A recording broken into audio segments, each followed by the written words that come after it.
the conversation to social media. Search us on Facebook, Twitter, Instagram, Snapchat, and Periscope.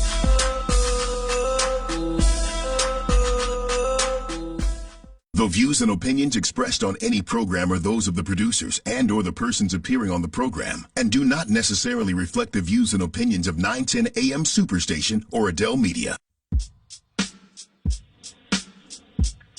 Good morning. You're listening to 910 AM Superstation. My name is Robert Ficano, and we're going to be with you for the next 2 hours here on 910 AM Superstation. And we have our usual panel starting us off, which includes Police Commissioner Willie Burton as well as Tom Choske and Scotty Boman. We're also going to be joined later on by Bernie Porn, Epic MRA, polling.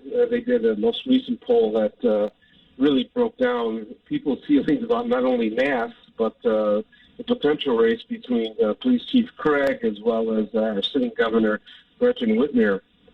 And we are also going to be joined by Dr. Ali Fattoun later on. He is a specialist, especially dealing with this pandemic from the University of Michigan, and with this Delta virus expanding, are we losing control again of this pandemic and what it means, not only perhaps politically, but common sense things that people can do to try to make sure that they don't become a victim of the Delta virus. If nothing else, also leading into some of the discussion we're having with school boards as of late, and what they're going to do with youngsters and whether they should be maxed up or not. But we'll get it started a little bit with what we see has unfortunately been dominating all of the headlines, which is Afghanistan and President Biden.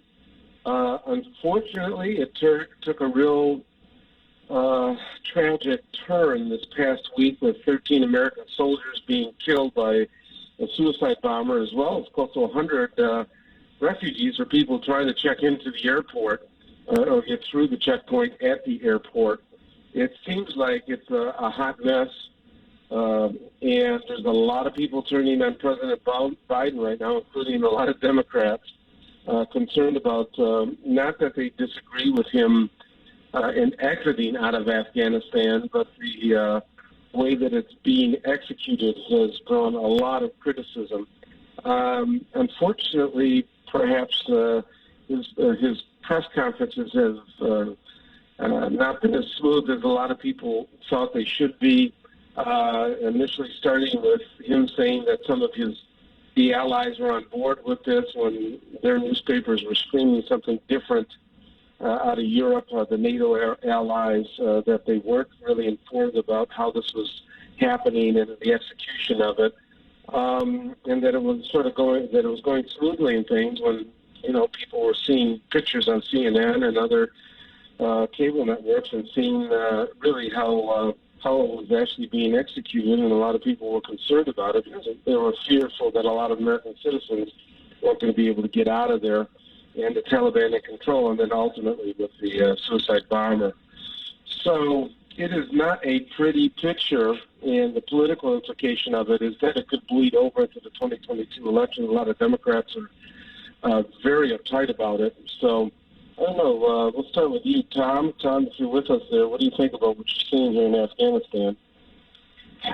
Yeah, it's really a messy situation, and the problems that President Biden is encountering with, like you mentioned, with the press conferences, everything like that, that is, I think, really what the challenge is. That, he's trying to be transparent. He's trying to get out there in front of this problem. He's trying to be overly communicative with the American people, but he's missing certain details.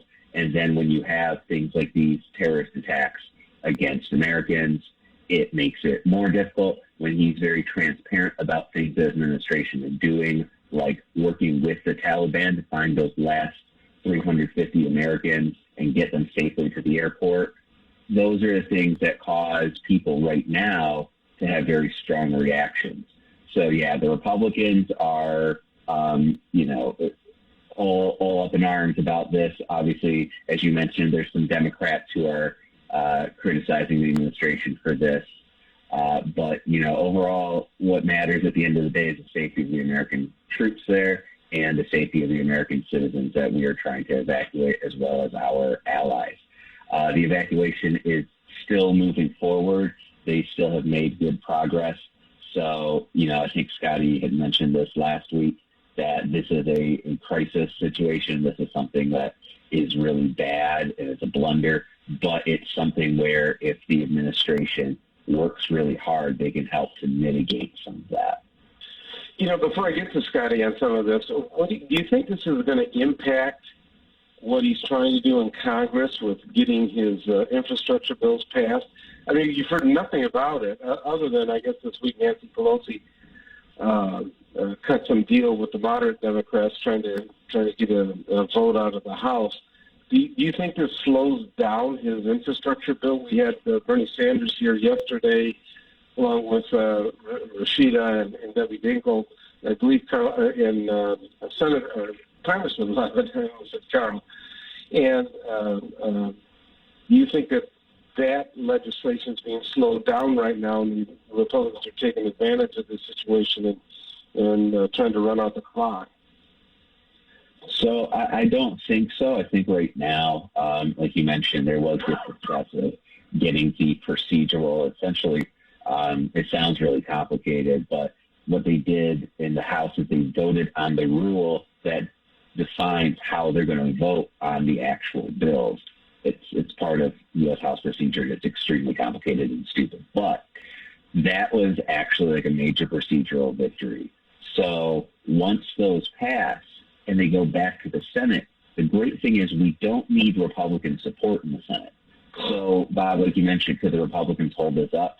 Sure, but if the Democrats go through and can unify, they can pass these House bills through the budget reconciliation process.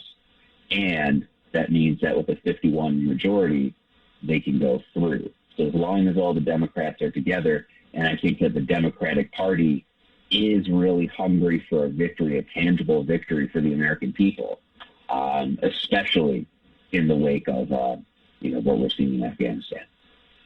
Before we get to some of the callers, go ahead, Scotty. I know you're a keen observer of what's going on here, especially with the president in Afghanistan. What are some of your thoughts? Well, part of it almost seems to vindicate the interventionist view that if we had stayed there and maintained the status quo, we'd be better off than we are now. And early on in the war, we're doing a lot of the things that we're doing now as far as airstrikes and that kind of thing, trying to get people responsible.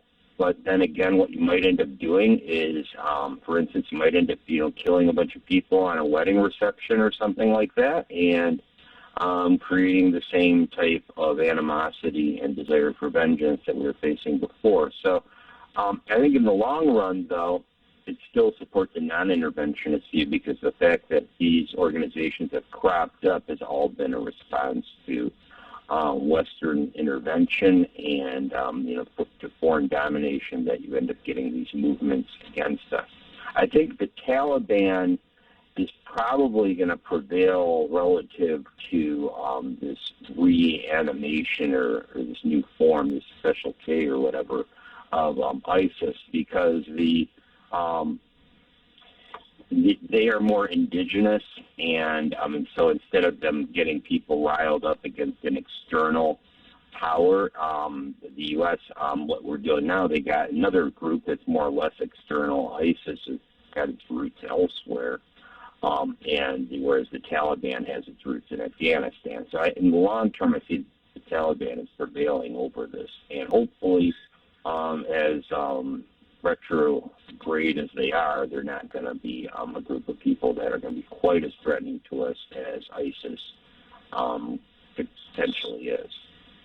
Well, what's interesting, you got the Taliban. Once the dog catches the car, they got to govern, and that's much more complicated, I think, than a lot of people realize. I mean, they're looking at the exit right now, what's going on of the United States out of here. And But once you're in control of the government, people are going to be asking, okay, what are you doing for me? But more importantly, how do they engage in the international setting of things? I mean, monetarily, how do they get their economy rolling? I mean, if they truly want to govern at that point, you're probably a lot of years away from them having a lot of success. So, I mean, the dog is, like I said, has caught the car. Now what are they going to do with it, which is going to be the interesting situation with it. That's part of it. We do have some callers. We'll start with some of our usual callers. We'll start with Mr. Positive. Good morning. Good morning, you guys. Great topic, great conversation. Number one, I got to ask you, Robert, would you ever have Charlie Liddell on your show? Have you ever tried to reach out to him? He's awesome. I've actually about the been on his show, but yeah. We were going to touch on that later on. Go ahead. What's on your mind? Okay, good. Real quick, you know, when we talk about this quagmire in Afghanistan, you guys, can you hear me? Yes. Yeah, go ahead. Okay, I hear. So, okay. No matter what position Biden was going to take, there was always going to be problems. And it was probably going to be divisive down political lines. Number one. Number two, Scotty made the comment that we shouldn't go to foreign countries. The great Thomas Sowell says that when we do, we make society, the countries, culturally better because of the, we're more progressive, if you will.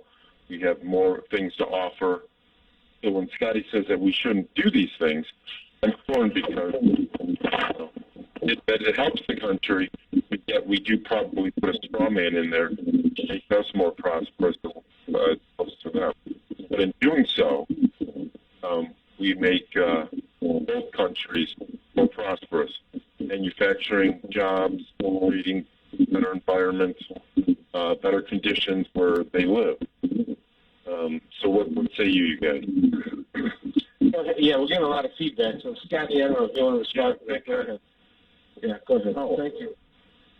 Well, I would see that we end up doing actually the people in the country itself really determine whether or not that's true. I mean, for instance, with the occupation of Europe or even the occupation of Japan, I think the majority of the people there had acquiesced to that occupation and then were willing to go along with a lot of the influence the United States had. In fact, I'd say even in Europe, there wasn't even really that much of a cultural imposition of new ideas because really the European governments prior to the takeover of Germany pretty much had cultures that they went back to anyway or held on to.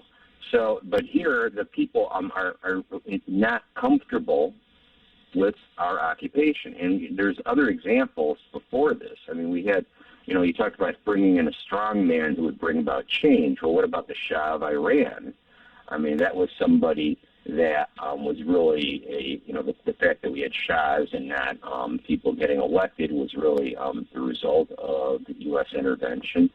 And the result was a backlash that I think we're feeling to this day, that Iran was actually on its own in moving in the direction of reform, but very gradually by comparison.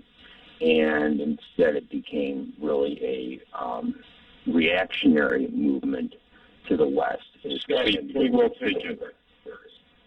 Okay, all right. Okay, we're getting some feedback on you there, Mr. Positive, so we're going to have to cut it off at this point. We appreciate it, though. I think Afghanistan has, at least initially for the first 20 years, was much more for lack of a better word, westernized, and meaning some of the just allowing women to participate in the community, recognition of them, and their status and things like that. The question is going to be: is it going to regress back to a male-dominated, religious-based Sharia law type of situation. And like I said, now they got to govern though. You're gonna, are you willing to have a permanent underclass that are going to be fighting you and things like that? I mean, once you're in control, it's a much different world than what it is. On the outside, it's much easier to criticize than to create. And now they got to create. They got to create a government that's going to actually be working at this point. Okay, we also have on John. John, you're on.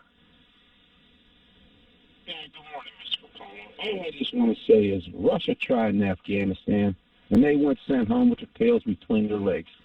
President Biden, his thing is all political. COVID was supposed to stop the 4th of July. He wanted to have a big old political speech on 9/11. Yeah, we're out of Afghanistan. We saved everybody. The war's over. They have all our weapons. This is all political. Now, another thing that should happen, all these generals that are sitting around, I would fire them all. I'm a retired military guy. I'd put platoon sergeants and privates in charge of this evacuation. That's what I would do. And last thing about this infrastructure bill, the Democrats, they're not telling the American people, and they're not telling their constituents how much this is going to cost them and their children and their grandchildren if this bill should pass. We spent a lot of money in Afghanistan. I wish the Democrats start talking about how much money this infrastructure bill is going to cost, because they don't seem to care about that one. It's just political victories, and politics need to come out of this stuff when we got real-world situations. But that's about all I got, Bob. Okay, thanks. Thank you. It raises a question, at least some of the exit strategy of leaving all that military equipment for the Taliban to actually take control of. And is it going to eventually seep to terrorist organizations such as, the Taliban technically is a terrorist organization, but ISIS-K and things like that is claiming responsibility for the killing of the Serbian Marines and the other Afghan that were at the airport on this past week. I was sort of puzzled by leaving that military equipment there. So I don't know. Any observations from Tom or Scotty on that? Yeah, that's one of the problems we run into when we intervene in the nation is we give them our arms. Whenever there's a defeat, obviously the winner of any battle is going to take what they can grab, and in this case, we left quite a lot. I mean, there's a lot of equipment that would have, I suppose, maybe they thought it was inconvenient or too old school to bring back. I'm not quite sure what the reasoning was. Oh, well, I take it back. I do know what the reasoning was.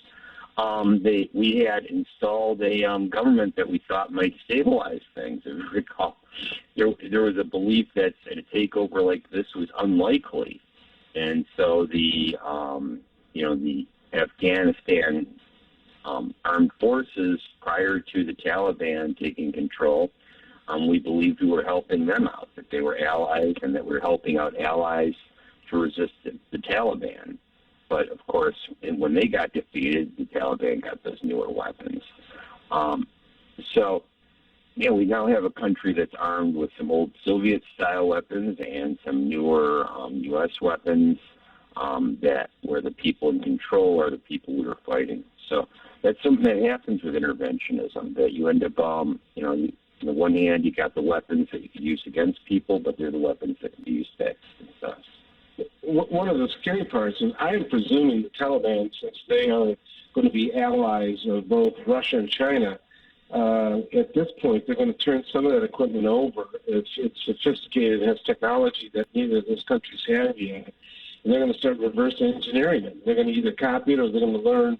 We're going to expand their ability to get that technology much quicker than what they normally would have been able to do by them having it. I understand now that the Taliban had more helicopters than any country in the Middle East at this point, which it's mind-boggling to me that they didn't at least fly the helicopters out of there. So I'm not sure. All right, we're going to be right back. Jerry, you're going to be first up as soon as we get back from the break. You're listening to 910 AM Superstation. We'll be back after these few words.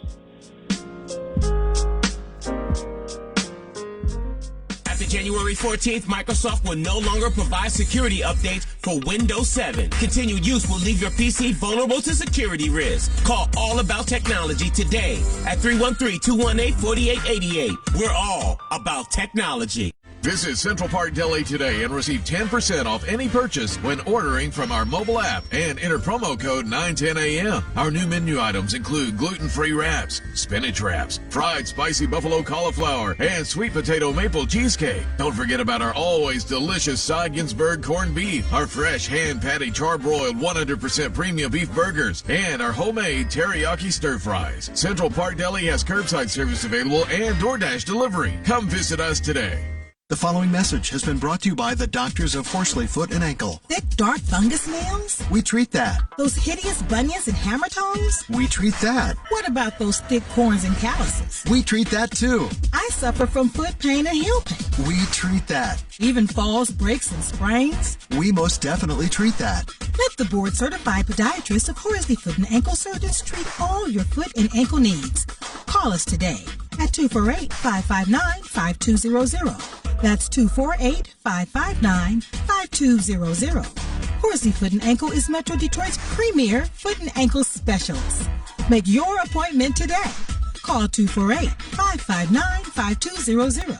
Diabetic feet? We treat that. Painful legs and cramps? We treat that. Numbness and tingling? We treat that too. Horsley Foot and Ankle treats it all.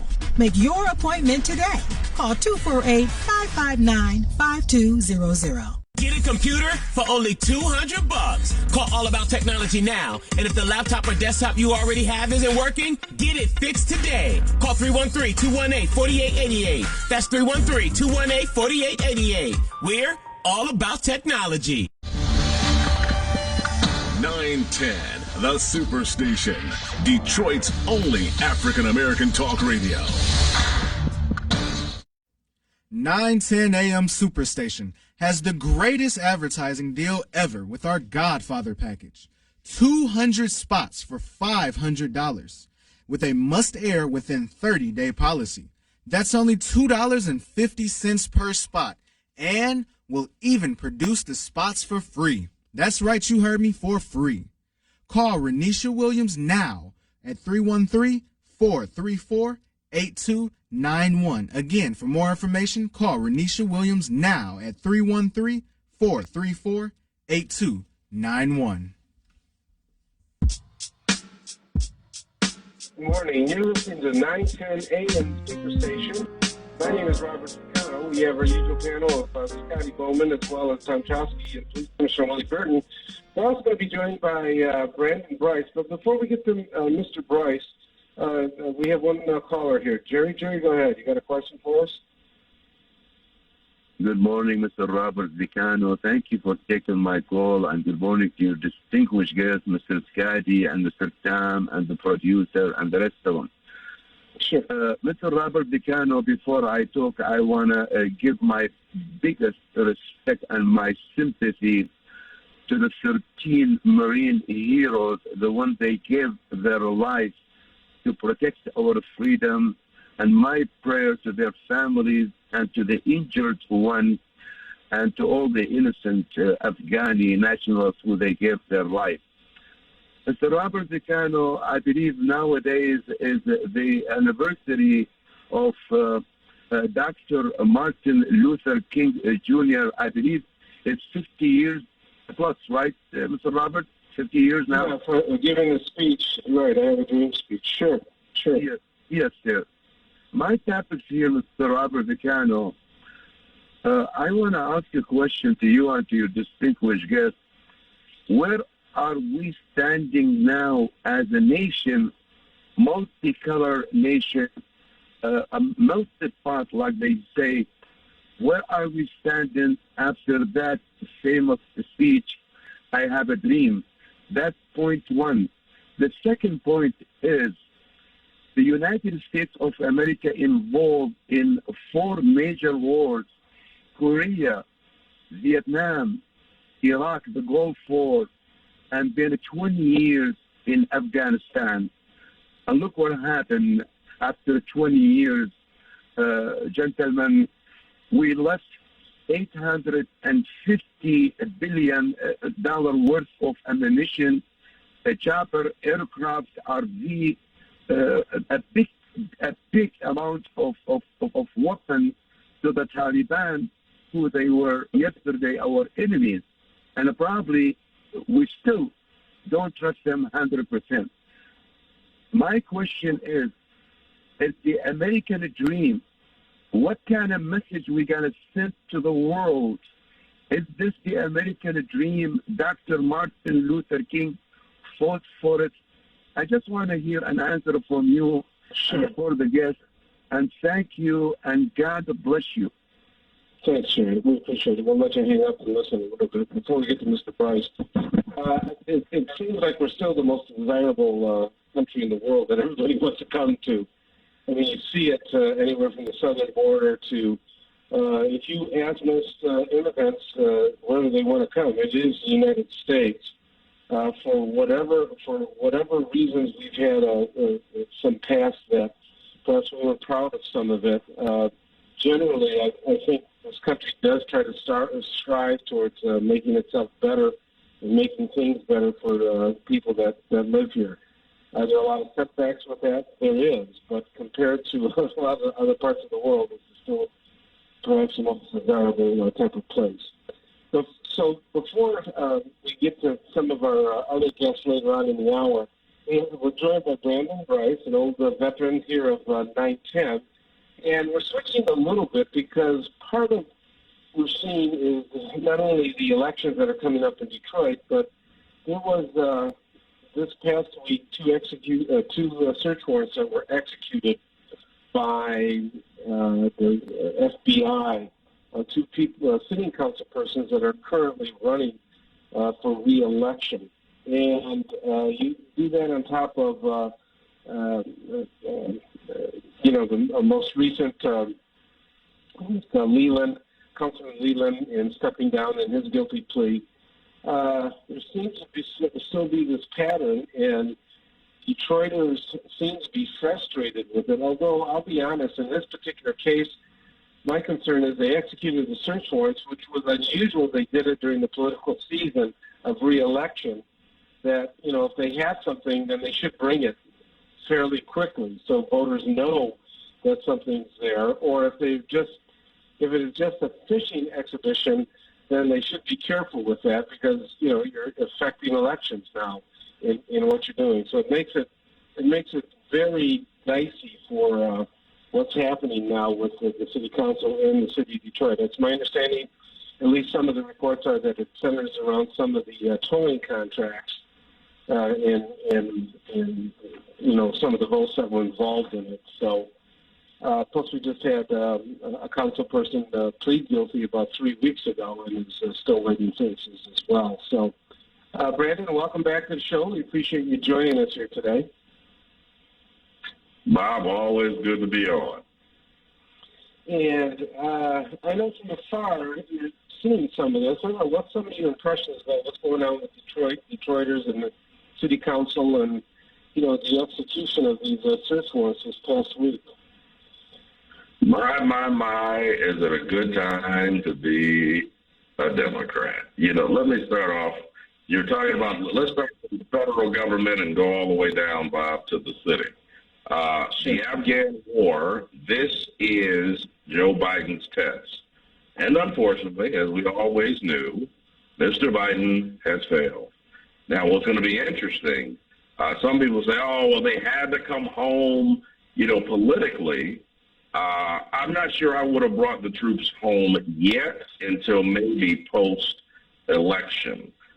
This is going to be a big issue. And I'll tell you, I would hate for the Democrats at the federal level to attempt to put the American people at war to save Joe Biden's career. And, unfortunately, that could happen. One of the things to remember is we don't remove presidents typically during wartime. So pay attention to that because that's going to be interesting to see how the Democrats at the federal level play politics with the American people through this Afghan war. Now, let's scurry back to the city of Detroit, Motown, my city. The FBI is interesting because typically they don't investigate they don't raid folks' homes and offices unless they have something. This is, the guy in Willie, Burton, I know you're probably on the line. The guy, Robert Carmack, said it years ago that the fish head rots from the top. This is coming down to the city of Detroit, where you start to look at, Gabe got pinched. Now there's conversation about Spivey and now, unfortunately, Janae, who outside of whatever these are good people. I know these people. But unfortunately, hey, things happen. But this is coming down to, do the FBI, if they're investigating, are they going to take down these folks, or do they want the top, do they want the mayor? So stay tuned. It's a very interesting day in the city of Detroit. If it is centered around the towing contract, it seems like they went after the principals involved in that 2 or 3 years ago. I'm just surprised that it would raise itself now, and especially during the election season. I'm hoping there's more substance to this. Well, here's the challenge is, for years, there's always been this, Detroit City Council has always been a very unique city council, even going back to, the 70s. It's a very loud, in-your-face, disruptive, how council should be. They're representing the city residents. They're representing the citizens of Detroit. In the last 4 to 8 years, which happen to be under the mayor's tenure, the council's been quiet. And we're asking, why is that? Well, unfortunately, it appears that, the feds are finding out why they've been quiet. There's a lot of dark money in politics, in Detroit politics. And here's what's interesting, Bob. I believe that this is the beginning of much more to come, where now those conversations about, this whole stolen election thing, now let me be very clear. I'm not going to say that Biden didn't win Detroit. I won't say that. But what I will say is I think what's going to come out in the wash, as they always do, everything in the dark comes out in the light, is that now you're going to see that, some of those elections were had a little secret sauce put on them to magically appear in certain folks' favor. And that's going to come out. And so this is the beginning. You're going to start, this is a web of unfortunate corruption that we've always known exists, but we didn't know where it was coming from. Now the citizens of Detroit are going to find out where it's coming from. And at the end of the day, Bob, you, I, and your guests, Detroit residents deserve better. End of story. Okay. Go ahead. Who's that, Scotty? Go ahead. Yeah, just kind of connecting the dots a little here. I do see this thing going a little further. And I do know that I think there's some rule that, like, if it's less than 60 days before an election, they wait until after. So this may not come out until later.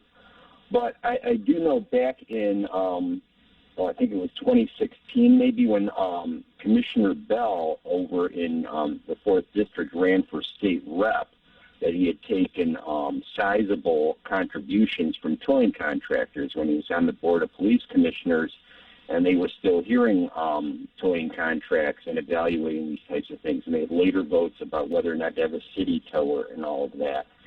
And then also we have that his biggest contributor back in 2017 was Andre Spivey, whose place has yet been, it was recently searched. So, this thing could spill over to other office holders in Detroit. It's interesting. It hasn't touched the mayor's office at all. In fact, they said the execution of the search warrant didn't occur at all on the 11th this past week. And a lot of people have, tried to imply that there's a federal review of what the mayor has been doing. But so far, there's no real indication of that, that's happening. The tearing down of the homes and some of that has surfaced a little bit, but it really hasn't, come out as strongly as what we've seen at the city council. We have a number of callers here that want to chime in on something. First off, Al, you're on. Hey, what's going on, Robert? It's your guest. Hey, I heard Brandon Bryce, man. My question to Brandon Bryce. Now, if I'm not mistaken, Donald Trump did leave out. He did let out about 5,000 Taliban people, and he let a leader out. So my question to you, you said Biden didn't know what he was doing. So what was Trump doing? You know, I listen to Brandon Bryce talk a lot, and I remember his show, and he had a guy that said I was an ignorant fool. So I'm just trying to figure something out, Brandon. What's your take on that one? Okay. Let him answer. Always good to hear a fellow listener. You know, this is interesting because I'll tell you, you know, the way to do it, and this is the catch, you know, we want to bring those troops back home, but not all at once. And so I think, and even, you know, I'll even give, you know, to Obama credit on this, you know, they began to slowly move the troops out of Afghanistan, but to pull them all out at once, you get the vacuum that you got now. And so to me, that was not a smart policy when you're talking about, one, you knew the Taliban were going to take over as soon as possible, but to an extent, and I got to give credit to Obama even for this, is Obama and Trump both had the insight to see that you got to start to seek troops out one by one, because if you didn't, you know, and the reality is this, here's the catch. This is what no one wants to hear talk about. The catch is that those people in Afghanistan need to take care of their own security and national security issues. But to pull them out at once, that's just irresponsible. But to seek them out, a couple hundred here, a couple thousand there, to wean off of the Afghanistan government, that was the way to do it. And so to me, I'm not sure why the president would do that, especially, I mean, let's just take that, let's put the politics out there. We've got the upcoming House elections coming. That's going to literally create an impact where that could jeopardize a lot of the Democratic seats that he now controls. So I don't think that was smart politics, personally. Okay, before we get to the other callers, just a couple comments on that. Number one, I think part of why they wanted the exit by a certain date was 9/11 and the 20-year anniversary. Say that, look, we're out of here, and I think that might have played a little bit into the plans of trying to accelerate what they were doing, which obviously is blown up now with the exit and the way that it's occurred. But also, we can't rewrite history about Donald Trump. He was Mr. Chaos when it came to implementing policies, either internationally or nationally. I don't think, do we think Trump would have done any better of a job? He's on the air now always saying that, he's criticizing Biden, but at the same time, we seem to forget how chaotic his administration was, and a lot of his decisions were haphazard, it seemed like, the way they were made and things that were done. So I don't know if we would have been any better off with Trump in there executing his plan that he negotiated with. I think it would have been just as chaotic, just by the history of the way he's always done things in the past. That's part of it. Next up, we have Vincent. Vincent, you're on. Good morning to everyone. How are you doing? Good. Listen, I don't see the transparency in Joe Biden. All I see is a lot of lies coming from Joe Biden, because everything he says, it seems like the principal players around him giving just the opposite. He tells you everything is going well with the evacuation, and we know that early on the Taliban was going from door to door trying to find people who worked with Americans in Afghanistan, and they were killing them. They're cutting their heads off, according to the people there, not to the CNN news necessarily, or we're talking about the people on the ground are experiencing. Girls are being taken at they're 12 years old. They have to put marks on the door if you have a child, a girl child who's 12 years old. And if you don't tell them, to execute the whole family if they find you to be holding back. They're taking the men and they're killing the men. Any lady over 25, they're killing their husband and making his wife as a sex slave. Now, this is being reported from the people on the ground while we're hearing everything is going on so smoothly. And Donald Trump, from my understanding from Pompeo 2 weeks ago, they had an understanding with the Taliban. If you kill Americans, we know where your villages are. We will wipe them out. None of this happened under the watch of Donald Trump. As you said, Ficano, you do not pull your people out at one time, and your guest did the same thing. The problem was the United States pulled the people out of the Bahrain airport. We were given support. We had control of it. We pulled. Okay, just so the listeners know, that's the military airport. That it's not the public airport that the evacuations are occurring now. It's the military airport. Go ahead. I'm sorry. We pulled our people out. It left the Taliban to come in and take over. We have the ability to protect our evacuation, and that's my point. My point is, you don't pull your soldiers out before you pull your people out. We have military, we have not only from embassy down to private contractors who work with America that are being left behind now. There should be a clamor for this president to reverse his policy, forget a deadline. You go by the conditions on the ground. You reverse your policy. You put more support in so you can escort your people to the airports. We have to rely on the Taliban perimeter of the airport, or we may have the ability inside the airport.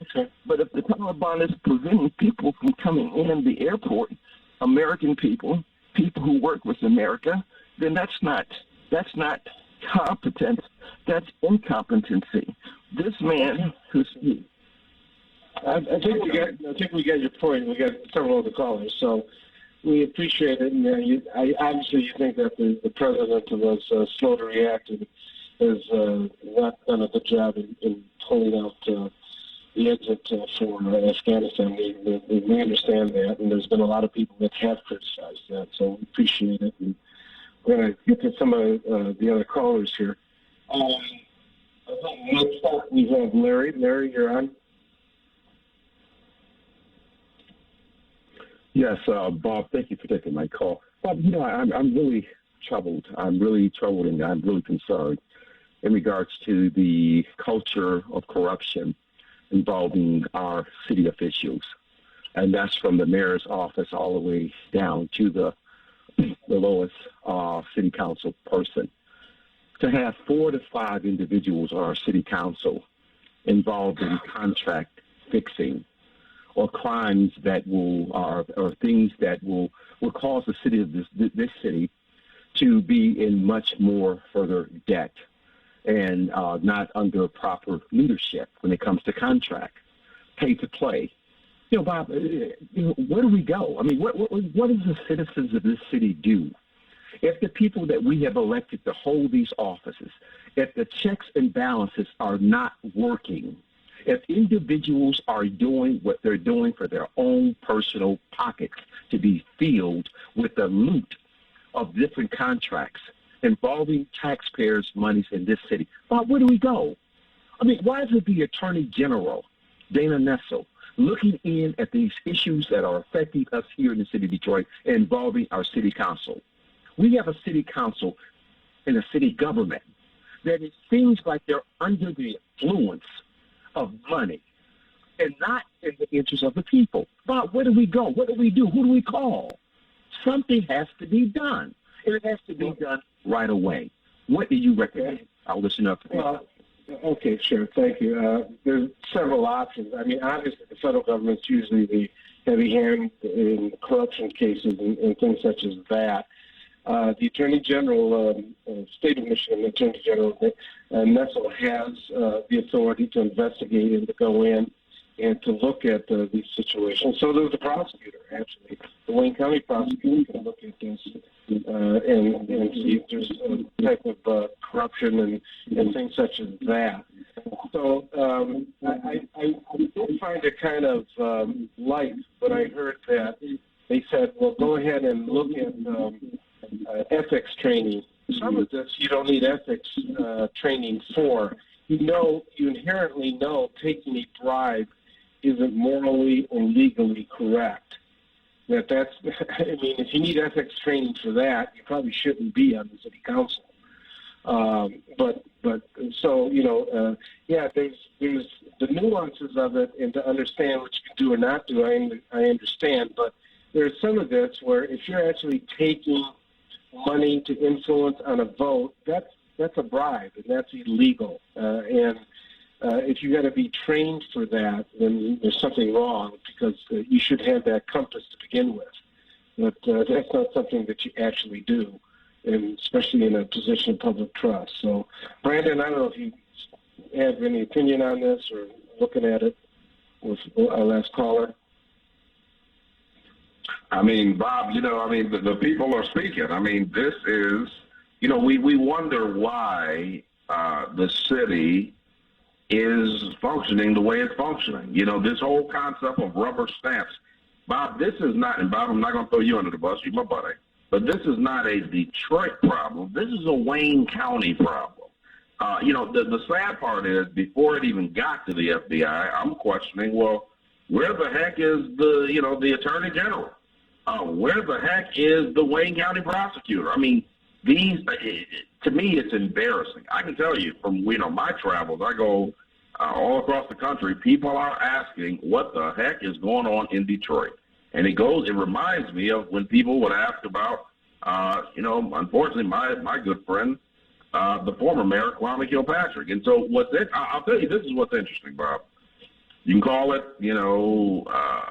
fairness or not, but I find it really interesting that the media will not and refuses to address anything pertaining to corruption when it comes to this mayor. But they didn't do that under the former mayor, Kwame Kilpatrick. And so I tell you, who's protecting the mayor's image? Because I can tell you, as I said before, the fish head rots from the top. And if you're going to pinch 4 of those, I guarantee you we need to follow the money. These elected officials that are running for mayor, they should be calling for an audit to see where is the money trail in the city of Detroit. Yeah. Well, and not that copying is any kind of answer to any of this, but don't forget, I mean, you had this tremendous type of corruption out in Macomb County with a number of officials there getting indicted on the garbage contracts and things like that. It just at one time, Michigan had a very, very clean reputation as a non-corrupt type of state. And unfortunately, it's taken some real big hits in the past few years regarding that, and that's really unfortunate. Okay, we are now joined by our next guest, and everybody who's on the line, you're free to join in, and that is Bernie Porn, who is the pollster excellence here in not only in the state of Michigan, but in particular about southeastern Michigan. His poll was just published, I believe, in the Free Press this past week, and it focused on some of the mask mandates, but also the potential race between Chief Craig and our sitting governor, Gretchen Whitmer. And so, Bernie, I'm going to welcome you to the show, and thank you for joining us here this morning. Glad to be with you again, Bob. Appreciate it. Okay, well, why don't you go over the poll a little bit, if you don't mind? I mean, some of us were sort of surprised that it was indicated to be as close as it was, and it seems like it was more an anti-Whitmer vote than it was, a pro-Craig vote. But you're the ones with the details with the Epic MRI, so why don't you tell us exactly what you found and what you think the direction of the state perhaps is going. There's some articles that saying that now, polling is even more difficult than it's ever been, and so appreciate you trying to, determine what's going on here for the future. Well, the matchup between James Craig and Gretchen Whitmer shows that Whitmer has a 1-point lead, 45-44 over Craig. The direct vote is 38% for Craig, with 6% leaning toward Craig. Whitmer has 41 with 4% leaning toward her. However, that is not different than it was back in February when we matched Whitmer with Miller. And then it was 46 to 44. However, Miller was much better known than James Craig. 52% of Michigan voters do not recognize James Craig's name. So you are absolutely right that it is more of a negative vote against Whitmer, especially among Republicans. You've got Whitmer getting 89% of Democrats, while Craig is getting 87% of Republicans, and she is leading slightly among independent voters, 36 to 33, with 31% of independent voters undecided. Among independent men, that number undecided jumps to 40%. And so she's leading, but only slightly among independent voters. And I think she might be impacted somewhat by Joe Biden. His favorability numbers have not changed since February, and neither have hers. But his job rating went from 49 to 45 negative to 55 to 43% negative. And I think that is largely because the poll was conducted during a lot of very negative news about Afghanistan and getting people out of Kabul and those stories, I think, did not help. However, he has not changed in terms of his favorability rating. Was at 49-45 favorable, now 48-45. And Whitmer was at 49-44. Now she's up a tick to 50-45. And her job rating was 52-47 positive. Now it's 50-49 negative, slightly more negative with 34% poor. The direction of the state has been slightly more positive in the past. This survey shows that 43 to 39% think that it's headed off on the wrong track. The other thing that is notable is that the Michigan economy, 63% give it a negative rating for the condition of the economy. And back in February, we asked people whether or not the COVID situation is improving, getting worse, or it's about the same. 55% at that time said that it's improving, and I think that contributed to some slippage in Gretchen Whitmer's numbers because people were, I think, frustrated and wanted to get back to life the way it was. However, because of the Delta variant, you now have a dramatic change in that question. You've got 55% dropping down to 30% saying that the COVID situation has improved, 30% saying it's gotten worse. It was 7% in February, and 35% saying it's remained the same, and that is unchanged from February. And so you've got those numbers having an impact now where people are, I think, getting frightful of getting COVID, and I think that's why you see a reduction in the percentage saying that they will not get a vaccine. It was almost 30%. Now it's 18%. And so people, I think, are becoming fearful of what the Delta variant is offering. The other thing is that there is a big difference in terms of Democrats getting vaccinated versus Republicans and independents. 90% of Democrats say that they have been vaccinated. Another 5% say they will get vaccinated. Only 4% said that they don't want to get vaccinated or won't.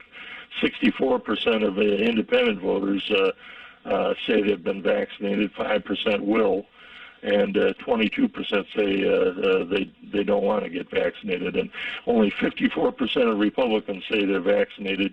30% say that they don't want to get it. 4% say that they probably will, and 13% are undecided. So there still is a big difference, and you can see that in support for vaccinations.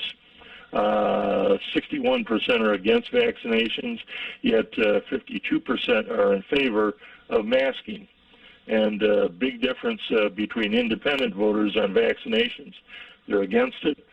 masking, they're in favor of it. And when you apply it to specific situations, while you've got a higher percentage than the 52% saying that kids ought to be vaccinated or masked in schools, 55%, 60% say that they should be masked for transit, and all of the individual tests. College students, they say that there should be masking by 56%. And so there's a big difference in terms of the perception of masking versus vaccination. They're in favor of masking, but not in favor of vaccinations. Okay, before we get to break real quick, Brandon Bryce, you wanted to ask Mr. Floyd something? Bob, I'm sorry, I didn't hear that. Yeah, Brandon Bryce, I think, wanted to ask you a question. Go ahead, Brandon. Oh, sure. Bob, this is really interesting. The whole concept of, people don't vote for politicians. They vote against them. I think we unfortunately saw this with even in Biden's case, where there are a lot of people that Biden wasn't their first choice, but they didn't want the other guy. And so it's interesting to see that, given Afghanistan, given the meltdown of small businesses in Michigan, I think Gretchen's in trouble. But here's the catch, though. I'm not sure, as much as I love the concept of Chief James Craig, and I think he would do a great job, I almost feel like this was, it's unfortunate. John James lost the last two elections, but to me, this would have been the more appropriate race for him, being a businessman and being someone that represents Metro Detroit. Okay, everybody, hold on. We're getting to the break. My name is Robert Ficano. We're going to be back right after these messages. We have a number of callers as well. Appreciate Mr. Ford being with us this morning for 2 minutes after the break. You're listening to 910 AM Superstation. I'm going to take more time with you and defending me. I made a decision. Every home needs a computer in this new age of technology. Get a computer for only $200. Can't beat that price. Call All About Technology now at 313-218-4888. That's 313-218-4888. We're all about technology. 910 AM Superstation has the greatest advertising deal ever with our Godfather package. 200 spots for $500 with a must-air within 30-day policy. That is only $2.50 per spot, and we will even produce the spots free. That's right, free. Call Ronisha Williams now at 313-434-8291. Are you looking for a great deal on TV advertising? Are you searching for an avenue to get your business name out to the public? With WADL TV 38, we're offering a great special with 50 commercial ads for a great price. This offer is for a 30-day ad placement and can be renewed as often as you choose. Please contact Ronisha Williams for more information at 313-434-8291. That's 313-434-8291 or email at RONESHA@WADLDetroit.com. 40 million. That's the number of free phones still available and the number of how many Americans can still get prescriptions free. Free could be wonderful. That's why I'm still working at 77 years old to pay off my prescriptions. I needed to have a prescription filled and I had to leave because I couldn't afford it. Call now and see what's available for you. Free prescriptions. Over 10 million people get prescriptions free, and the program has expanded so another 40 million can. Free dental. Over 15,000 dentists have provided over $330 million in free dental work. Free cell phones. 40 million free cell phones are still available with free minutes and more. Free cell phone would change my life right now because it is something I cannot afford to get. Medical supplies like back braces, knee braces, and diabetic supplies may be covered too. The free RX Plus hotline has saved callers over $12 million on their prescription costs. These free programs are now available to 40 million more people. Call now. Have you been denied credit or hit with high interest rates? A low credit score happens to many of us, and millions of people are victims of incorrect items on their credit reports and don't even know it. That's why you need Credit Repair now. Our proven process has resulted in past clients seeing on average 11 negative items removed from their credit report and a 40-point increase after the first 4 months in our program. Call now and request your credit report and credit score for free in minutes. Call 1-800-783-9197. At After January 14th, Microsoft will no longer provide security updates for Windows 7. Continued use will leave your PC vulnerable to security risks. Call All About Technology today at 313-218-4888. We're all about technology. WFDF Farmington Hills, Detroit, 910 AM Superstation, a division of Adele Media. The views and opinions expressed on any program are those of the producers and or the persons appearing on the program and do not necessarily reflect the views and opinions of 910 AM Superstation or Adele Media. Good morning. You're listening to 910 AM Superstation. My name is Robert Ficano. We have our panel with us, as well as Bernie Porn from Epic MRA, a premier polling company, polls professionally for other media outlets such as Detroit Free Press and ones such as that. Just released a poll about the neck-and-neck race, really, that appears to be at this point between the incumbent governor, Gretchen Whitmer, as well as former police chief Craig from the city of Detroit. Before we get into that, I know Jerry called back again and wanted to know, the answer to the question about, and deviating a wee bit about, America is still one of the great places of desirability. We've had flaws in the past, but there are people that want to come here.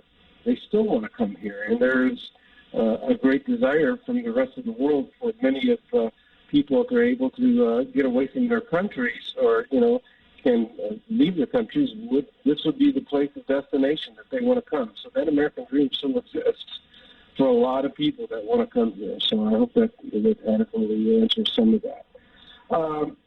Bernie, before we get into, we have a couple more callers that want to ask some questions. Okay. Do you find it unusual that there is a number of people willing to vote against the incumbent governor at this stage, when usually when they face crisis, usually people rally around them, public officials and things such as that. And it seems that the governor at this point perhaps has got a little cautious now that she's getting closer to the election, and things that she was doing in the past to deal with the COVID seems now much more of a hands-off type of approach. Do you think because of polling like this that she's much more cautious in some of the things that she's doing? Yes, and I think on masking, she may be too cautious. If I were king for a day, I would probably suggest that stay away from vaccinations and leave that to businesses and others to make their own decisions about that.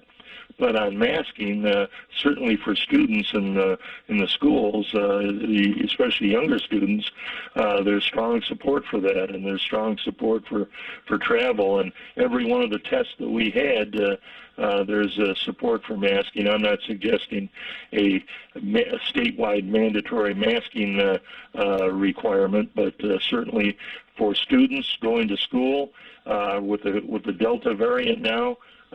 You've got a lot of younger kids getting COVID, and it's becoming serious in terms of many of them are dying, and it keeps on increasing. So I would probably be a little bit more aggressive on that end of things, and I think that her numbers among Democrats show that in terms of job rating. I think she would be stronger among her base and maybe a little bit stronger among independent voters if she were to take a little bit more of an aggressive stance on that. But clearly things have changed because of COVID, but now people are becoming more fearful. And so, and the other thing is that on the gubernatorial election, or any election right now, things are very, very polarized, and Republicans will not vote for Democrats. I like to say that years ago when I was dating, I would my parents used to say, well, is she a good Catholic girl? Now you have people saying, well, is he or she a Republican or a Democrat? It has become that serious, and people are very, very polarized about partisanship. Although I did notice that Donald Trump's numbers, he was at 40% favorable and 55% unfavorable before. It's unchanged, but now it's 39, so he's really below the partisan base of 42%. And that's the other thing that was surprising, is that usually you have a 3, 4, 5% advantage for Democratic ID over Republican. This poll showed it's 42-42. And so there's more, I think, energy on the Republican side among voters, and that, I think, is reflective in some of those views about the gubernatorial election. It seems like there's opportunity for Whitmer to actually define Craig. I mean, if he becomes the nominee, people don't know him other than police chief, which is fine. I mean, they know there's strong law and order, type of background that he has, but they don't really know him on other issues. And I think it seems like the danger that he's going to encounter, and I don't know if he's reacting to this, is that at some point, with the amount of money she has, she might define him real quick. And then that... Absolutely, and I think one of the reasons why the Republican Party was looking toward James Craig as a good choice for running is that I think back on a survey we did in 2017 for the Free Press for the mayoral election in Detroit, and in that survey we tested James Craig's job rating, and 75% gave him a positive job rating. Compare that with 60% giving Duggan a positive job rating. So he was very popular. However, he does have some weaknesses. As I recall, he has stated clearly that he thinks everybody ought to have a gun, and that is not something that I think that would necessarily resonate with Michigan voters once people become aware of that. And he probably has other weaknesses. The other thing, if I were Whitmer, that I'd be doing right now is probably having an opposition research examination of James Craig's background, everything under the sun. I know that he has had some other issues in the past. He's been police chief in other areas, and he wants to claim strength on crime and drugs is becoming more of an issue. But there are a lot of other issues that people care about where he might show weaknesses, and that can really only be done, I think, by doing some opposition research and then doing some polling on what people see as those weaknesses and how that resonates with guns independents and Republicans, especially independents, because that will likely determine who wins the gubernatorial election. Okay, Brandon, before we get to a couple callers, you had a question or you had a comment? Go ahead. I did. I do have to disagree on one thing the gentleman mentioned. To say, when Chief James Craig said that, everyone should own a gun, folks, there are more guns in Detroit than you can imagine, and Michigan is a gun state. Let's not fool ourselves. I think Chief James Craig's weakness, in my opinion, is, I'm not sure when it comes to budgetary issues or when it comes to what the small businesses, how they're being impacted. I think that's the challenge that his camp needs to be concerned about. We're in a small business crisis in our state. Can the former police chief speak to that and speak to that from an articulate standpoint, where it resonates among Michigan small businesses? But to say Michigan is not a gun state, that's just preposterous. I think people's attitude about guns. Go ahead, Bernie. Well, that is the issue, the attitude about guns. Yes, Michigan is a gun state, but that does not mean that people are not in favor of background checks. 90% plus are in favor of background checks, and it isn't any different in Michigan. And even among gun owners, to a large extent, NRA members, they favor background check improvements, and there's other things that people are in favor of, and to flippantly say that he believes that everybody should have a gun, that may be the case in terms of Detroit. However, outside of Detroit, he's not running just in Detroit. He's running outstate, and that will not resonate among Democrats, certainly, and not necessarily among independent voters, depending on how it's framed. You know, one of the interesting stories talking about guns that I remember had to do with Brooks Patterson. He was a very, very strong advocate, obviously, of the Second Amendment, everybody having guns.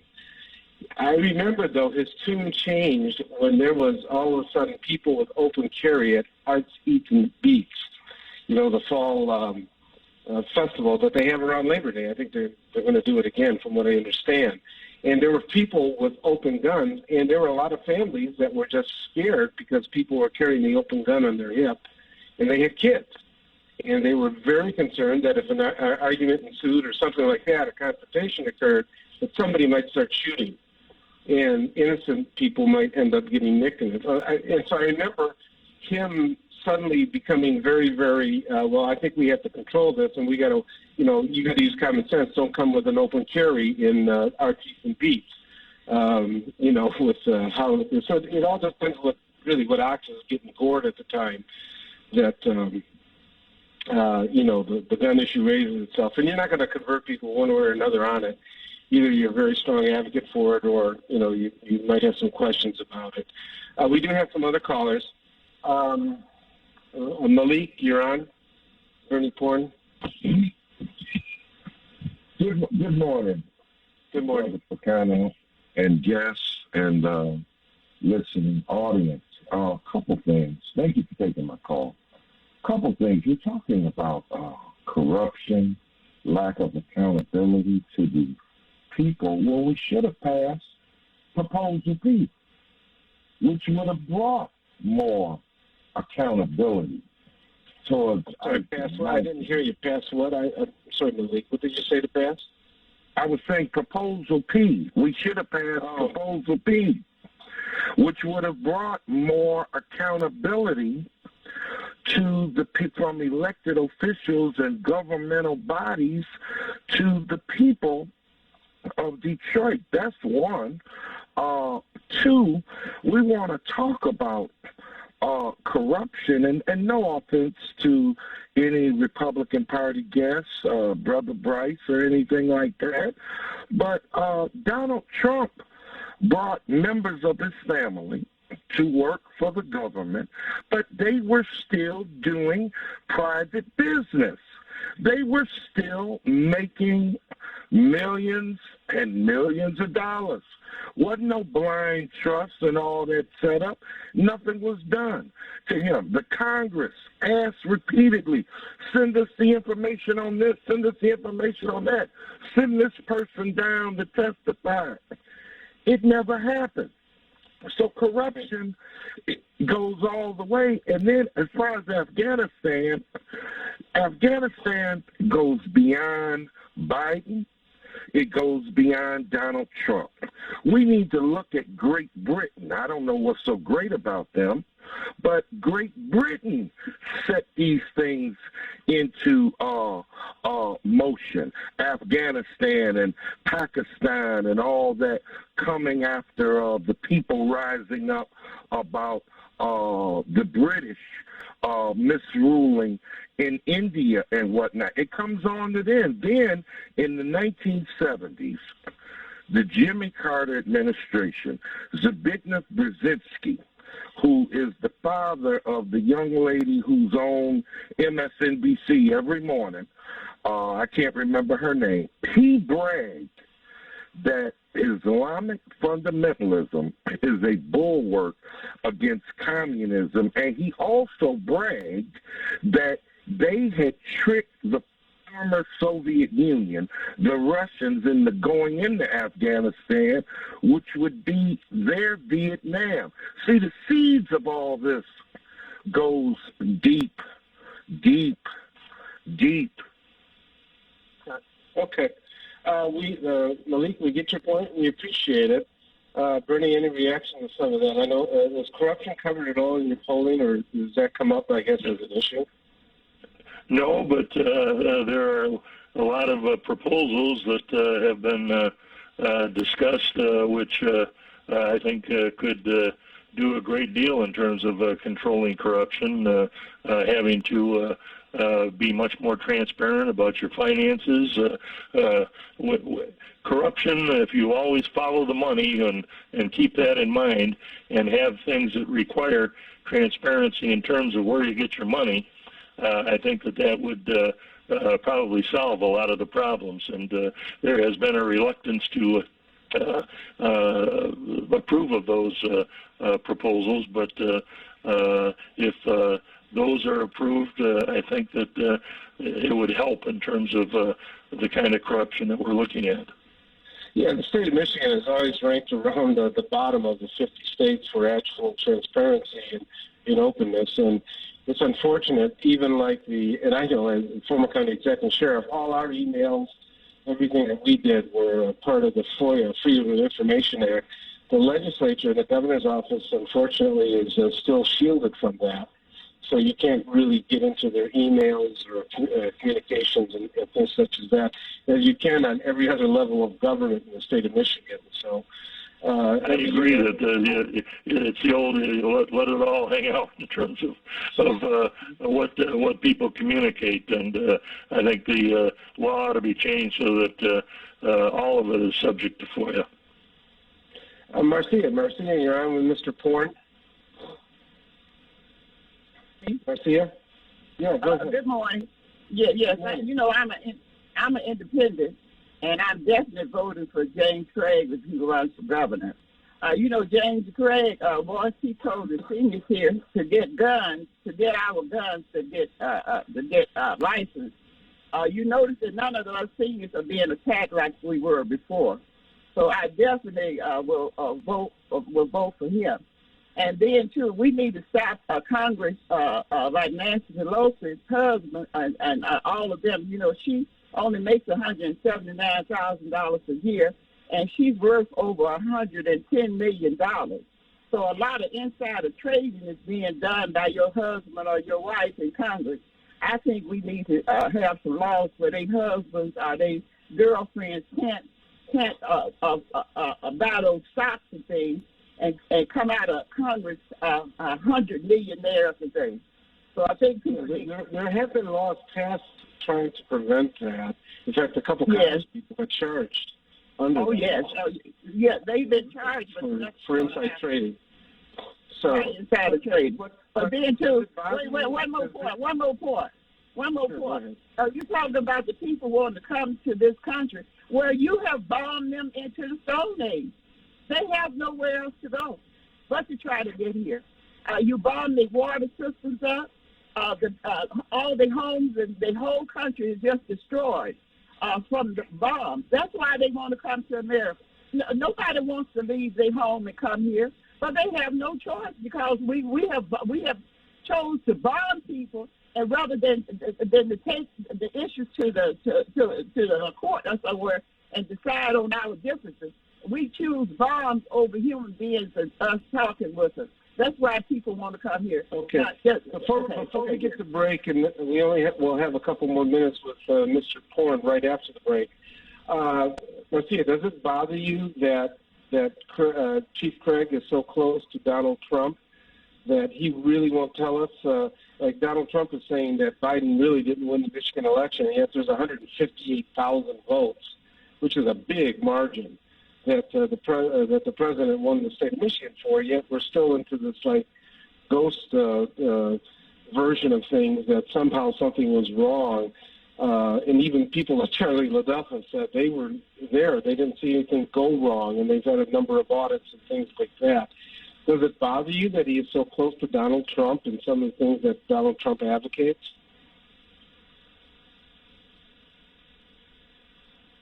Marcia? Okay. Well, I guess maybe she hung up here. Okay. At this point, Brandon, we got about a minute before the break. You said you had another comment. Go ahead. Yes, You know, Bob, this is interesting, but I think the last caller really hit home. You know, I'll tell you, this is an opportunity to fill some of those vacant homes in the city of Detroit. Bring the Afghanis to Detroit. Why not? But there's an interesting movie, Bob, that all your listeners should watch. It's called Charlie Wilson's War, which talks about this right here. It's interesting to see that this is a much bigger, you know, I think Joe Biden has bit off a lot more than he can chew, because this is not about the Afghanis, believe it or not. It's not just about them. This is about now, how do we deal with Russia? Russia has been in Afghanistan for quite some time, and this could be the beginning of something, unfortunately, much bigger and much greater. Okay, I'll tell you what, Bernie, if you can hold on for another minute, we're going to have a break, and then we'll just have a couple of minutes more with you. Catherine is okay with us. My name is Robert Ficano. We're going to be right back with our panel after these few words.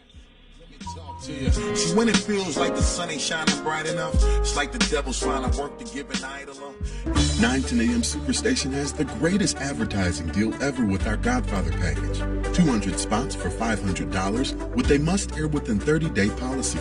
That is only $2.50 per spot, and we will even produce the spots free. That's right, free. Call Ronisha Williams now at 313-434-8291.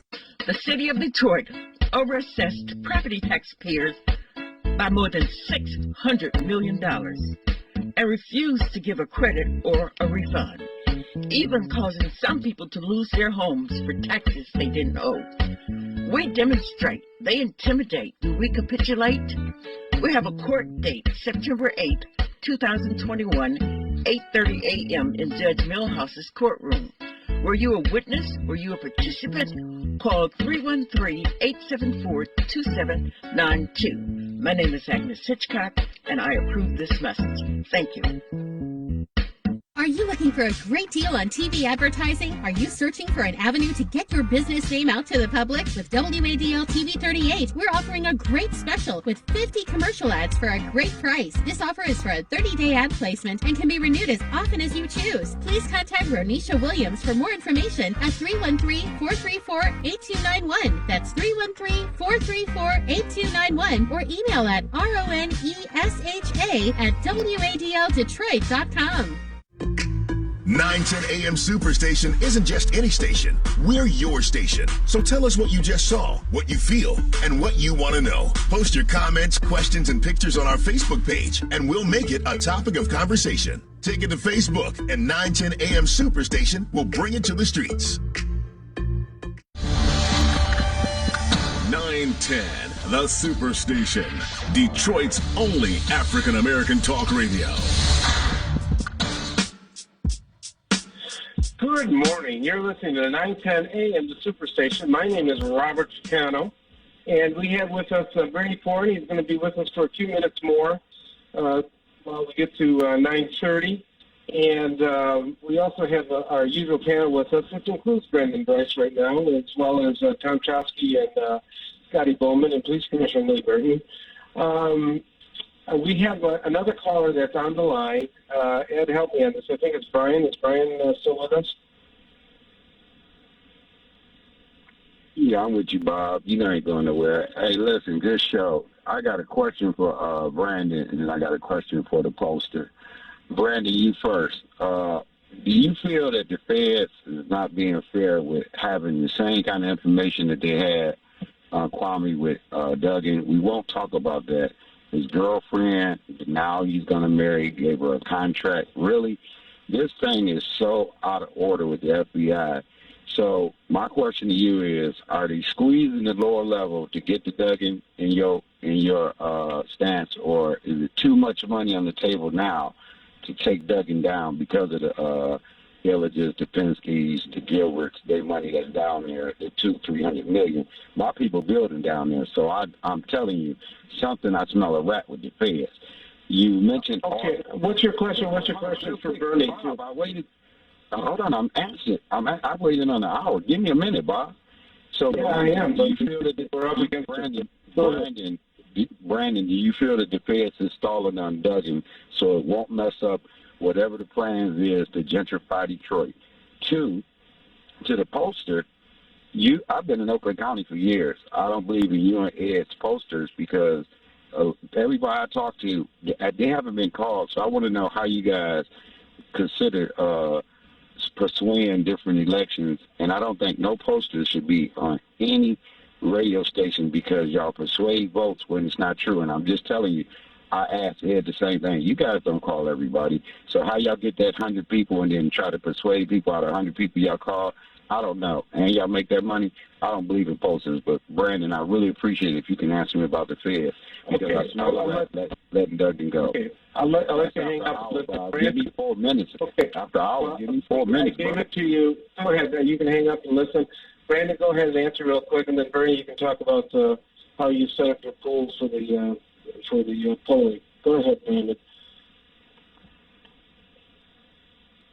Brandon, are you with us?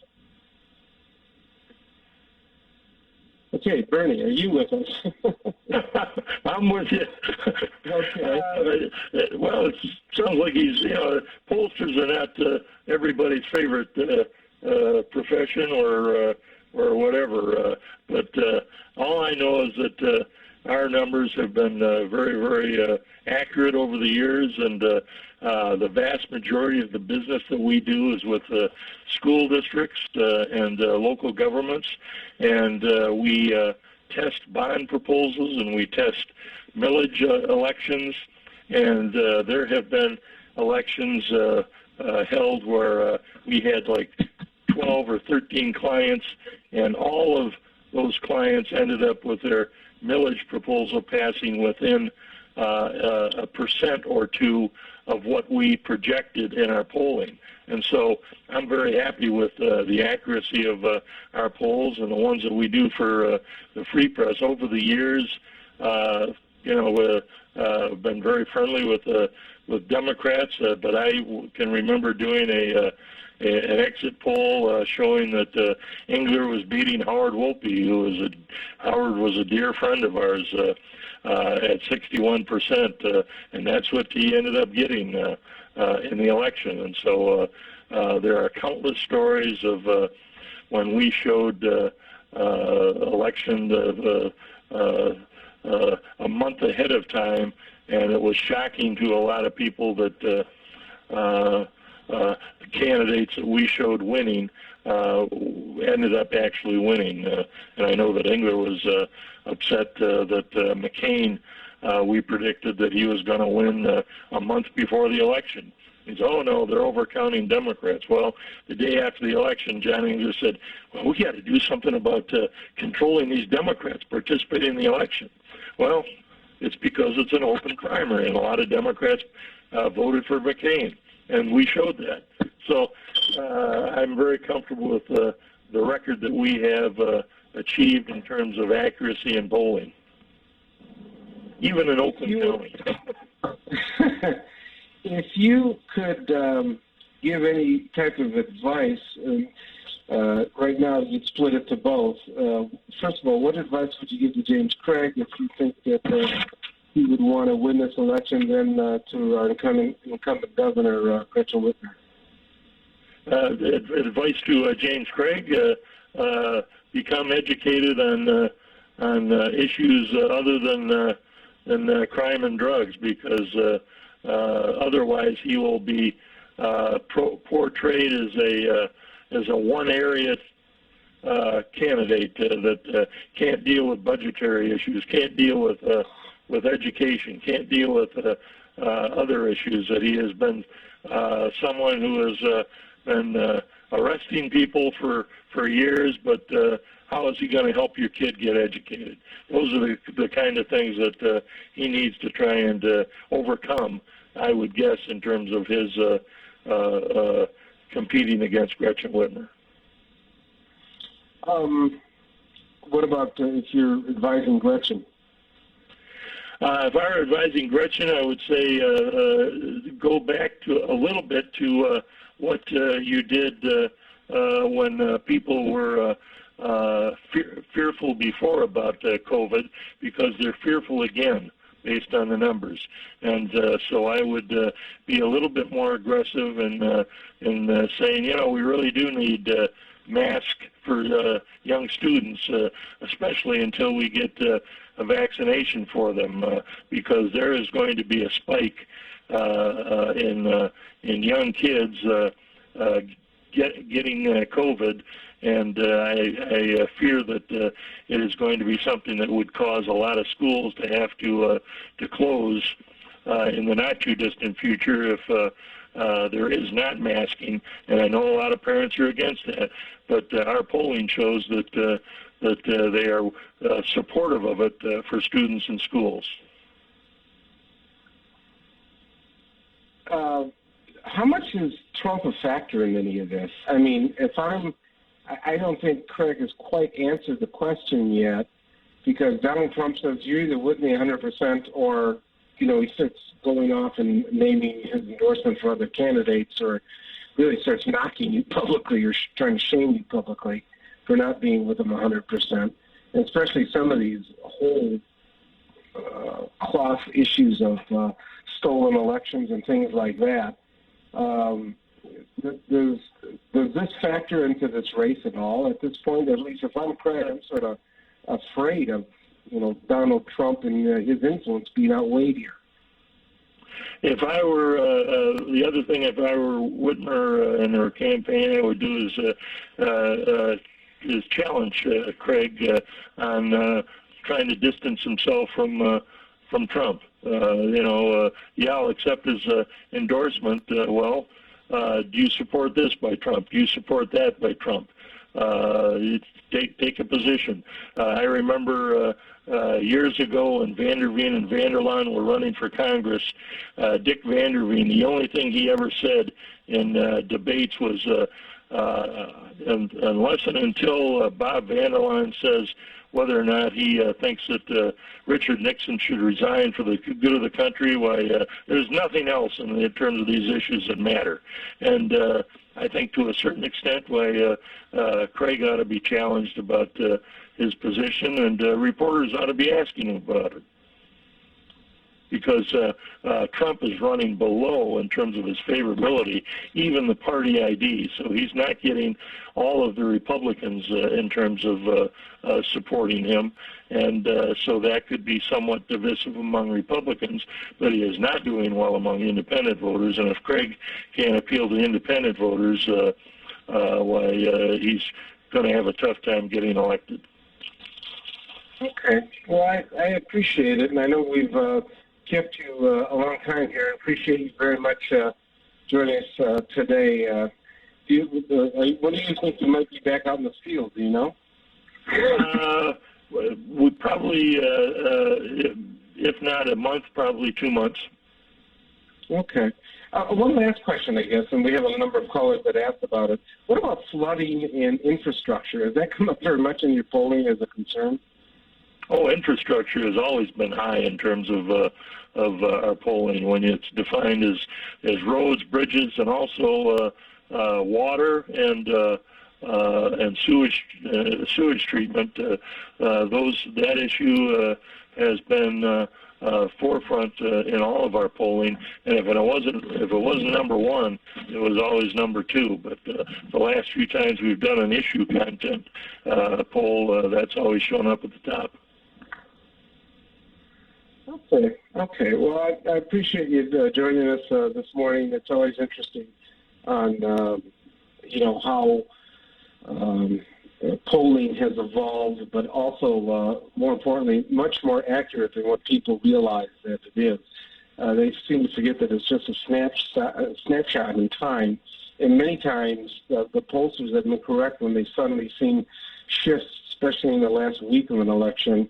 And they try to raise that type of alarm, but people have their mind made up where they think the polling's going, and many times they're shocked on the election day what happened. Well, in 2016, week before the election, we showed Hillary only up by 4 points.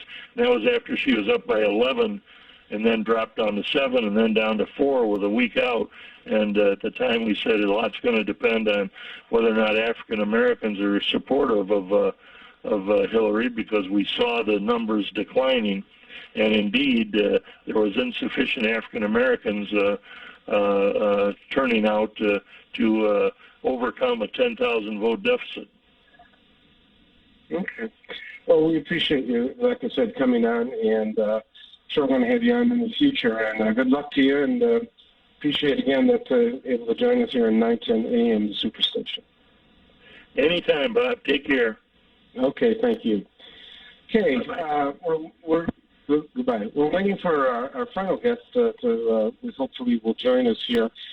Before we get to that, but one of the issues that does come up that is very frustrating for a lot of people in the Detroit area, and in particular in the city of Detroit, and it seems like it hasn't resonated as much as a political issue in the mayoral's race and some of the other ones, is the flooding. Every time it rains now, it seems like the freeways get flooded and the housing basements get flooded. And these aren't that hard of rains. I mean, it's not like it's the 100-year rain that comes through every time. I think we've had flooding 6 out of the 7 big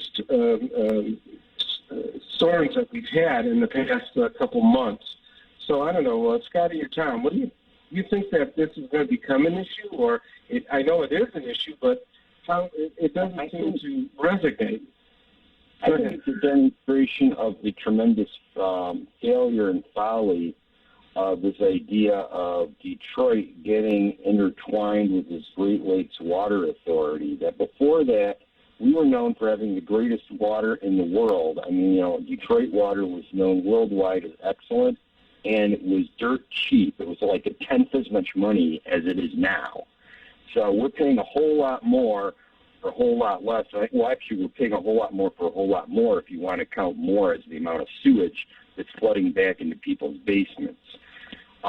So that's what I see. I see it as a need to go back and be independent. I think Detroiters, based upon these jacked up water rates, really need to get more control of the system. I fully support incorporating the Detroit Water Department, separating it from the Great Lakes Water Authority, and giving equal shares to every Detroiter in the city.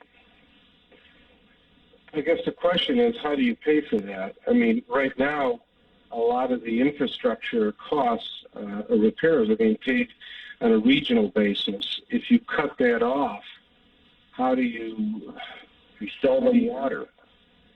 Okay.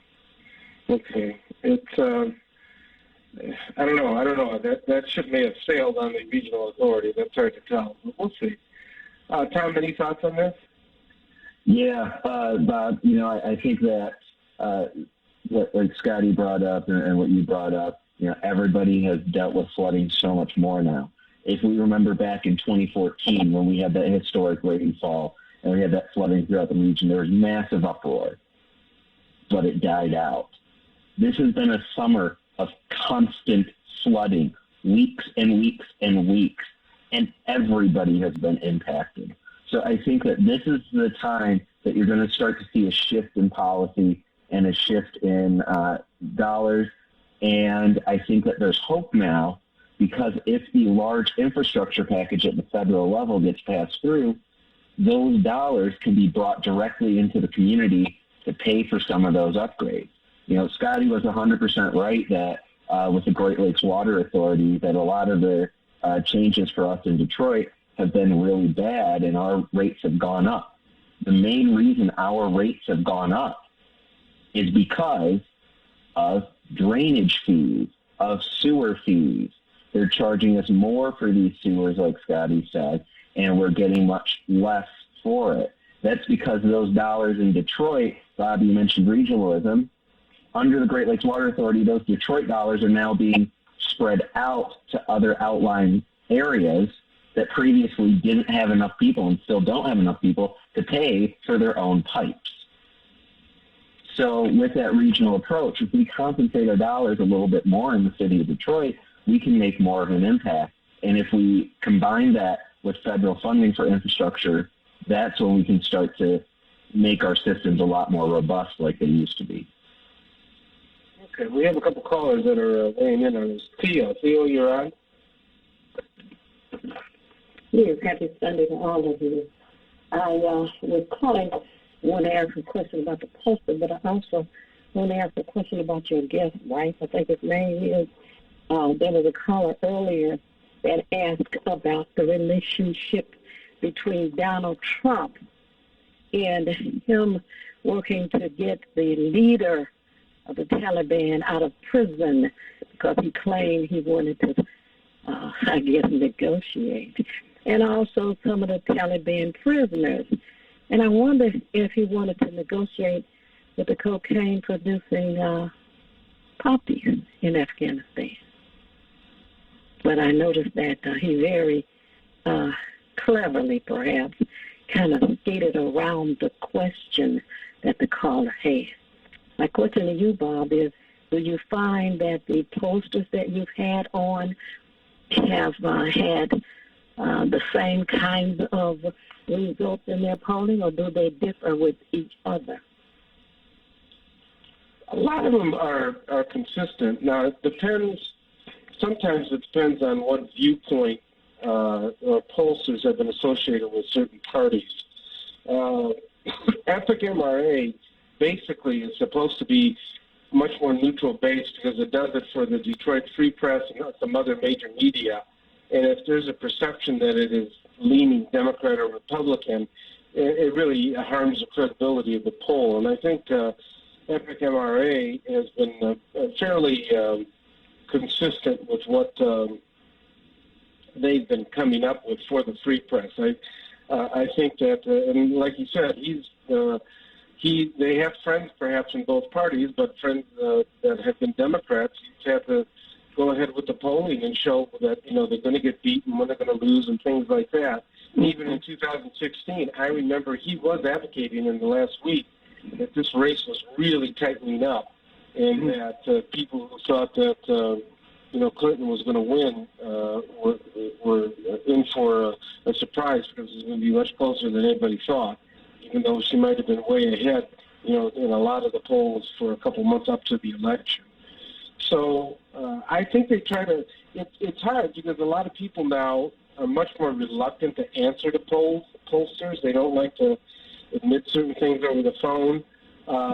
There are many more cell phones now versus landlines, which makes it more difficult for the polling to actually, zero in on where they are and the demographics of them and things like that. So, those makes those type of things difficult. So, Gotcha. Now, is Bryce still there? No, I think he's left us. Bryce has left us. What was your question for Bryce? That was slick. There was a caller that called earlier and asked Bryce about Donald Trump's relationship with the Taliban. And I believe he said that Donald Trump had the leader of the Taliban released from prison because he wanted to negotiate with him. Also, Donald Trump had some of the Taliban prisoners released. And the question is, did he want to negotiate about acquiring control or possession of some of that cocaine-producing poppy product over there in Afghanistan? That's been known for years, that they grow a lot of poppies there. They may even go all the way back to Oliver North. Yeah. That's unfortunately, Afghanistan is known as some of the cocaine or heroin capital for what it sells. That's part of it. But I don't know if it's fair to jump to that to say that the president at that time was trying to negotiate a legal deal. Are you sure you're not talking about opiates? What? Are you sure what? Opiates? I never heard of cocaine being grown in Afghanistan. Only opium and hashish. No. You don't grow cocaine. You grow poppies. Poppies. That's what. Okay. Yeah. It's the cocaine. That's what they make. Produce opium, not cocaine. Okay. What did you say? Okay. Go ahead, Scotty. No, I said poppies. No, poppies don't produce cocaine. You can't get cocaine from poppies. You can get heroin or opiates from poppies.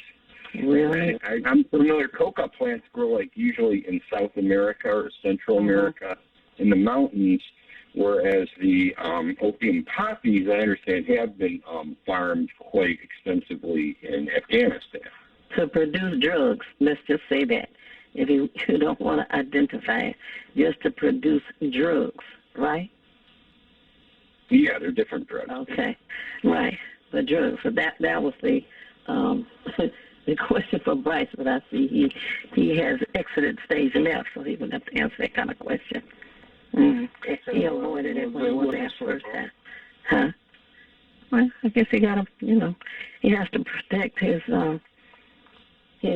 elected official or ex-elected official. But all right. Thanks, Theo. Thanks for calling in today. Enjoy the rest of your Sunday. I believe we have next up Tim. Tim, you're on.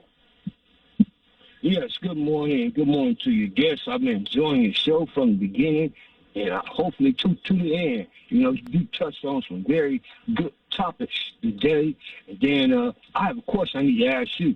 Did you take an ethics class to be the Wayne County executive? No, but we helped pass ethic ordinances and stuff like that to make sure there was a clarity of what happens. But no, part of it, I mean, you naturally know some things that you can't do. I mean, it's just immoral. Yes, the reason that I asked that is that for the city council, they shouldn't have to take no ethics class. If you don't know what's right from wrong, you shouldn't be sitting in that seat. And then once you do get in that seat, and then you got to take a class, you incompetent. So you should know what's right and what's wrong. So, as far as one's talking about they need to take an ethics class and know what's rightful from what's wrong, they don't need to be in that position. And that's the damn thing that they talking about they need to take an ethics class. And then for the comment about that they should bring all the Afghanistan over to the city of Detroit, I believe that's unfair to the citizens of Detroit because you got a lot of homeless people in the city of Detroit that don't have no place to stay. The citizens of Detroit should be looked at first to get those homes at a cheaper price because the city land bank is so corrupt, and that would be a disservice to the citizens of Detroit who had lived through all the crisis in the city of Detroit, from the corruption from the government, from the mayor on down to the corruption in the city county building. Ones are going after the current mayor, and one should go strong at the current mayor because we know he's corrupt. Because here he stayed in Livonia, but he's a city. But he's the mayor of the city of Detroit. Here he been cheated on his wife and with the same person who he gave that contract to. Now he's about to marry her. That's to me that's unethical. But one's got one's choose what's ethical to them, and one's choose what's not ethical to them. And I like your show today. It's been very informative, and it's been a long time since I agreed with Brandon, but Brandon did hit on some good points today. And stay strong. Okay. Thank you. We appreciate it. Okay, we only have a couple minutes left here, and just some other issues that I was seeing over the week. Number one, going back to Afghanistan a little bit, 2 Congress people flew over there quietly without, I believe, the State Department even knowing. And one of them was Peter Meyer from Western Michigan, a congressperson just newly elected. He's in his first term. I'm just asking the panel, what do you think about them doing something like that? They said they didn't take seats from anybody. They flew in crew seats, whatever. I'm not even sure what those are. I guess those are for crew, obviously, and they probably do not put people they're transporting in those seats. But to be there, and did they take resources away from some of the evacuation that was going on? Do you think that they should have flew there, or do you think that they're subject to criticism? Nancy Pelosi and some of the rest have been telling everybody, don't go over there right now because they're in the middle of evacuation. So just some of your thoughts. What do you think about Peter Meyer and the Democrat congressman that flew over there? Yeah, I believe the Democrat was Seth Moulton. I want to say it was Seth Moulton, who's also a combat veteran. So both Representative Meyer and Representative Moulton are Army combat veterans, both fought in Iraq and I believe in Afghanistan. I know Representative Meyer fought in Iraq and worked in Afghanistan. So these are people who had some experience, but Bob, like you mentioned, this was also unsanctioned. This was just them going for the sake of going. I'm all in favor of having appropriate oversight of this situation, especially given just how crazy things have gotten. There should be oversight, but I think that what they did was much more about showboating rather than doing hardcore research and providing effective oversight. Yeah, in fact, I think Meyer now is talking about that he's willing to vote to impeach Biden based on his trip over there and some of the stuff that he's seen, which is kind of interesting the way he's positioning this at this particular time. So, I don't know, Scotty, what do you think about this? Well, we're trying to get people out of there, and not everyone wants to get out, maybe getting out. So my thought is anyone who takes an elective trip over to Afghanistan, but, in other words, isn't part of the evacuation mission, they I believe in freedom of travel, and if they want to go over there, that's fine, but as far as getting out, they're at the end of the line. Well, apparently they were still bad at the front of the line by the time that they decided they want to come back at that point. But that's an interesting concept. Yeah, if they would have known they would have been the last ones out, that would have been interesting if they would have taken the trip in order to do that as part of it. Another issue that has come up, and it's not as prevalent in the media, but it caught my eye on it, was the UAW is now making a decision on how they're going to elect their leadership. And they've gone for a number of decades with what was known as the Ruther Caucus, which was electing representatives that eventually cast the votes through their locals. It was not a direct one person, one vote. So in other words, you didn't get a ballot and then vote for the president of the union. You had to elect someone that represented your local, and then they would cast a vote depending on what their feelings were for the leadership of the UAW. The new president, I believe his name is Perry, came out and said that he wanted to stay with the old way of electing the leadership. And there's an option now, ever since the reform with the federal government stepping in, that the membership can vote either to directly elect the leadership, or they can stay with the caucus or with the delegate system of electing people. And now the leadership has come out in favor of, or I should say the president has come out in favor of doing it through the delegate process. I don't know, any thoughts on that? Do you think it should be a direct vote? The Teamsters at one time copied what the UAW did, but with the reform of the federal government, they have to go now. Everybody gets a ballot, and they vote for the president of the Teamsters. I don't know. Any thoughts on that as you see it as it's starting to evolve up? They got to vote on this in October.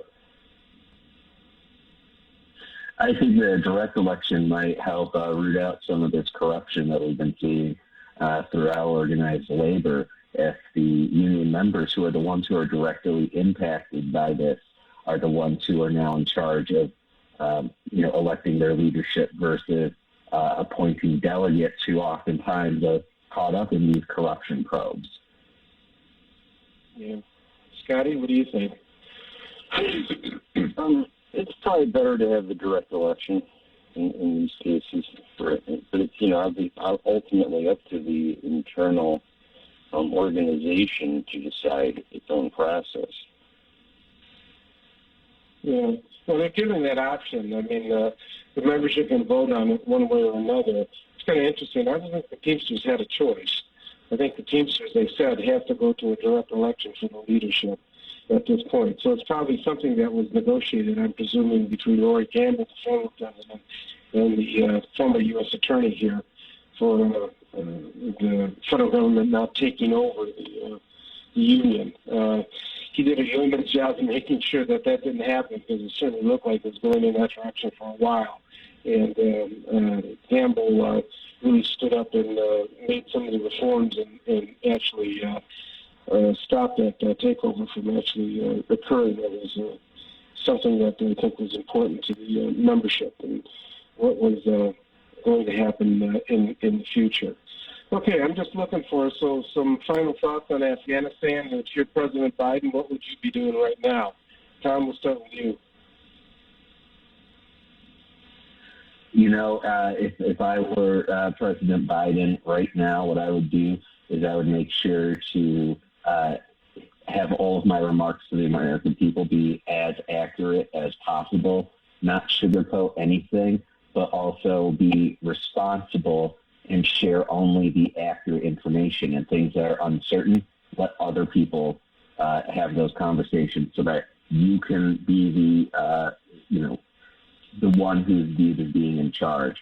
The second thing I would do is just continue all the work to pull allies together and different private aircraft to continue the evacuation, get the Americans out as quickly as possible. And then the thing that President Biden is not getting a lot of credit for is continue to aggressively attack the members of ISIS-K and those who actually are out there harming Americans.